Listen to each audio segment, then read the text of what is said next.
3, body, thinking. That is snake jazz. And if you don't know what snake jazz music is, you should watch a show that rhymes with Smick and Smorty. It's really good and lots of fun meta themes and plots. But anywho, you're here today to learn about why you should not build the pedestal before you train the monkey. And if you've never heard of this as a metaphor for learning to do something or for starting a new adventure, you're in for a treat. So the idea is, if you want to train a monkey to play the flute or an instrument of any kind on a pedestal, you shouldn't build the pedestal first. And this is where most people fail at trying to make changes in their life. Because what we want to do is say, I want to lose weight, I want to start a business. Even for me, in starting this podcast and video series, the very first thing I did was go and start to do all the technical side of stuff in terms of like, well, I'll build out the website and I'll try and do all the things behind the scenes and make sure that's all squared away. Because the most difficult part is to put my face on the internet, look like a fool in front of millions of people, although I don't know that millions of people will ever watch this, but potentially millions of people. One day I could be a meme or a GIF and just be made fun of relentlessly. I know if any of my athletes ever saw any of this that I coach, they would tease me to death. So these are all terrifying big things. Maybe your goal is working out more, losing weight. And so what's the first thing that comes to mind? Buying the subscription to your online service, buying equipment to keep in your home, going and buying a new pair of shoes so that you can start running. Like, these are all the low-hanging fruit. These are all your pedestals that you're building. These are the easiest things that come to mind, and they also make perfect sense. If I'm gonna start running to lose weight and I don't have a pair of running shoes, it's probably best I start with buying a pair of running shoes so that I am well equipped for what I'm about to do. The problem with this is it's so easy to check those boxes that we haven't even asked ourselves, can we do the hard part first? And the hard part is obviously always what gets in the way. Training the monkey to play the flute is what's going to be most difficult about training a monkey to play a flute on a pedestal. Building the pedestal is the easy part of that. So we love to feel accomplished. We love to feel like we're already on the right track to accomplishing our goal. So we immediately build the pedestal. Instead, if your goal is to start running to lose weight or simply to get in shape or just to be more active, maybe you have a desk job and you just want to be more heart conscious and a little bit more active in your daily routine, then what you actually want to start doing is just see if you can set aside 15 minutes a day of active movement. Maybe over your lunch break, you're going to put 15 minutes into that where you're just going to go out and walk. Maybe you're going to, at the end of the day, before you go home, as soon as you walk out of the office, you're going to go for a 15-minute walk, and then you're going to get into your car.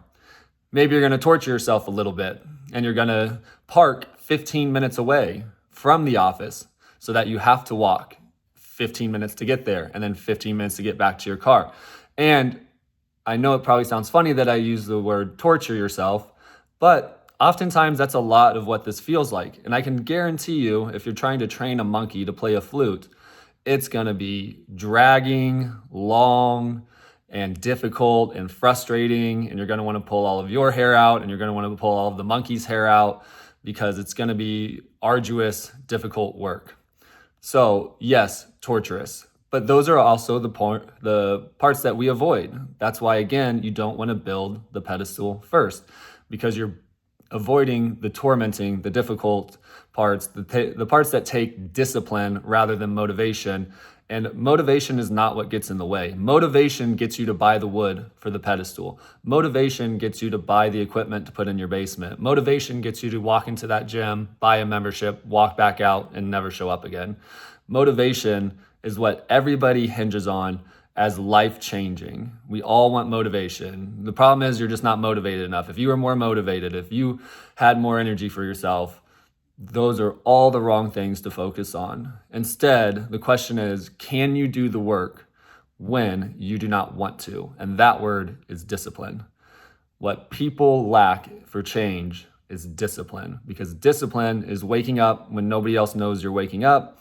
Discipline is going to the gym when nobody else knows you're going to the gym. Discipline is going to the gym and simply walking the track when you know you should be squatting or doing something, but just getting yourself there for the 15 to 20 minutes is the hardest part. People think squatting once you're there is the hardest part, or even walking around the track is the hardest part. Simply getting yourself to the gym on a daily basis, or a few times a week to start, is the actual hard part.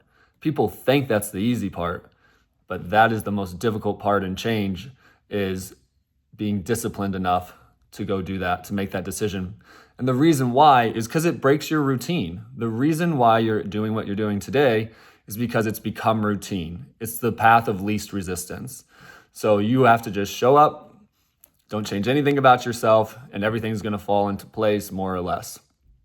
So when you are adding friction to your life, that is the opposite of what your brain wants to do. The human brain is designed to alleviate friction as much as possible. It's why we fall for illusions. Fun little fact. The reason why we can look at something and say, that looks like a human face, when really it's just bark on a tree, is because your brain takes shortcuts.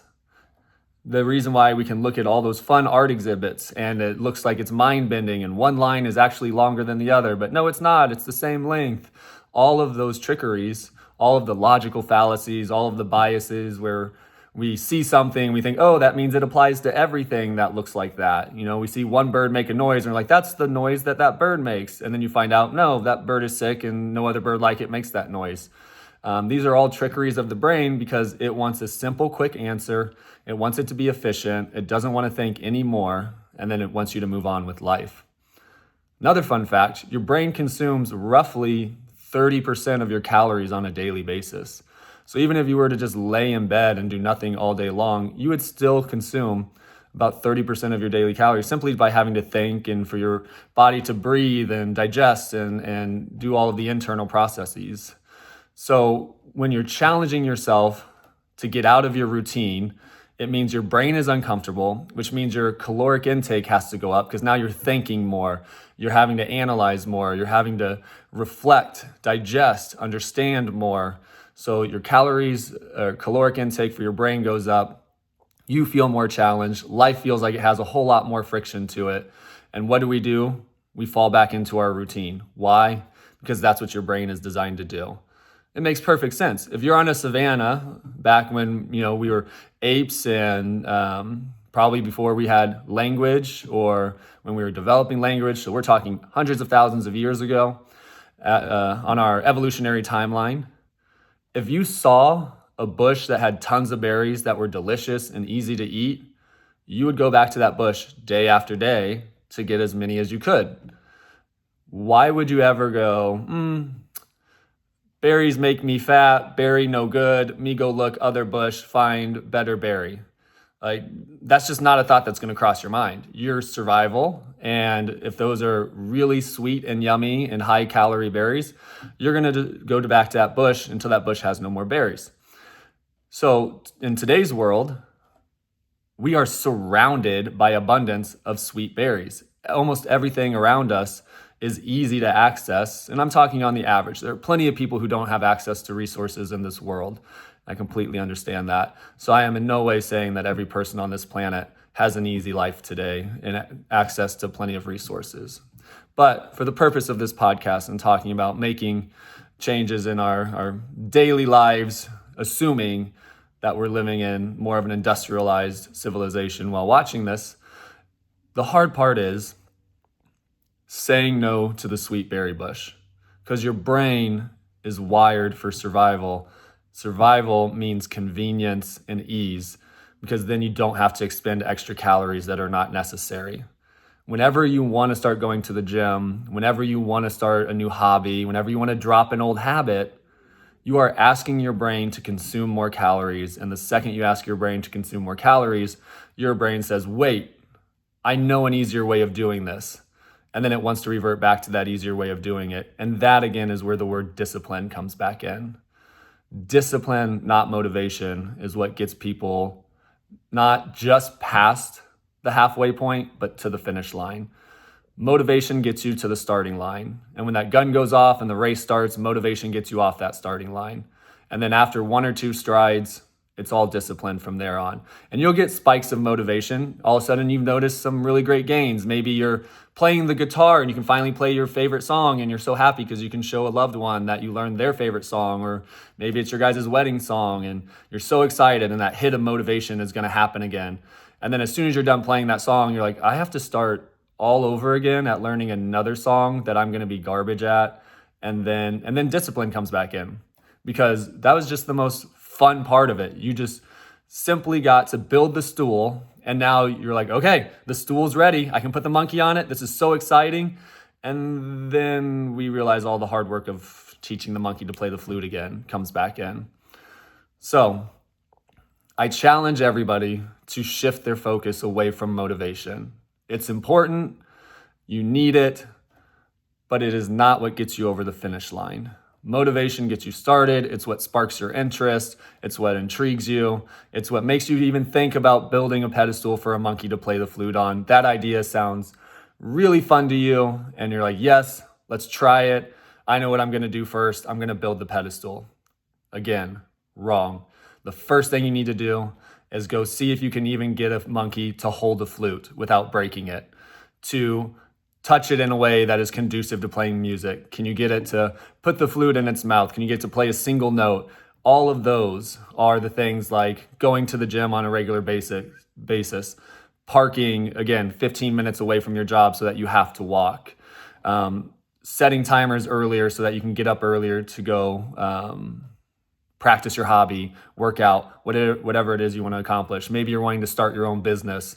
And again, just like me in starting my own business, I tried to build the pedestal first by I was like, oh, I'll buy the website domain, I'll do this. And it was all low-hanging fruit. I knocked out the pedestal in 2 hours in one day, and then sat on not making videos or podcasts for like months, because it was the hard part, and it took a lot of discipline, and it was scary, and I was terrified of looking like a fool. And I still think these podcasts are absolute trash, as they should be. I just got started, and I haven't gone to podcasting school where I've learned how to crush it. And I don't know that I ever want that. I want it to kind of naturally be organic and just get better at doing my own flair on whatever this is as I go. But all of us need to take that approach just a little bit more in terms of doing the scary part first, doing the hard part first, hold yourself accountable first. And then if you can go to the gym and wear the crummy old lawn mowing shoes that aren't meant for running, and you can walk around the track in those shoes for a month, go reward yourself with a pair of running shoes. And now start to take it a little bit more seriously. If you can go into your basement and do air squats and push-ups and just set aside 20 minutes for active body movement a day, then go buy the equipment for bands and ball and weights and whatever else you might want to use. Because once you've trained the monkey to play the flute, all you have to do is build the pedestal and set it on the pedestal. That is so much easier than building the pedestal first and then training the monkey to do it, because you'll already have answered the hard part first. So if you want to make a change, if you want to start something, if you want to be an entrepreneur, if you want to go run a marathon for the first time in your life, if you want to try and challenge yourself, or even if it's just a daily habit that you know is unhealthy, you don't want to come home and simply just be glued to the TV all day. You don't want to come home and be on your phone all day. You don't want to do anything like that. Then start with the hard part first. Put your phone in a container, set a timer on it. You can buy locked containers that won't open for 2 hours, and then go sit outside for 2 hours. And you're going to be bored, and you're not going to know what to do with yourself, and you're going to think this is pointless, and you're going to itch for your phone literally every single second you are out there. Your brain's going to go back to your phone, back to your phone, back to your phone, and you're going to think this is boring. The first time you do it, you're not going to walk away being like, oh, I should have done this for forever. It's so much better. Because again, just like training the monkey to play the flute, you're going to walk in there and he's going to break it in half, throw both pieces at you, and you're going to think, I never should have had this idea in the first place. This is dumb and I should leave. But then you have to go buy a new flute and you have to come back. It takes time to change. It takes discipline. And again, discipline is the word we all need to focus on a little bit more rather than motivation. So I hope this podcast helped you in some way realize how you're going about making change in your life might not have been the right way, and that there is another way, but it's not the easier way. It's the hard way. The hard way is putting the hard stuff first, asking yourself, challenging yourself to do that first. And then if you can do that first, reward yourself with the easy stuff in the tail end because you have already set the new routine. And then those motivation sparks will come in a little bit more because you've saved all this fun stuff for the end. You've saved the new shoes and the new treadmill and the new bike that you always wanted to go mountain biking. All of that fun stuff is in the end, and that you get to reward yourself with because you've already trained the monkey. And now you know you get to just watch the show. So enjoy. Hope all is well in all of y'all's lives. I know times are crazy out there, and I appreciate any time you spent watching this.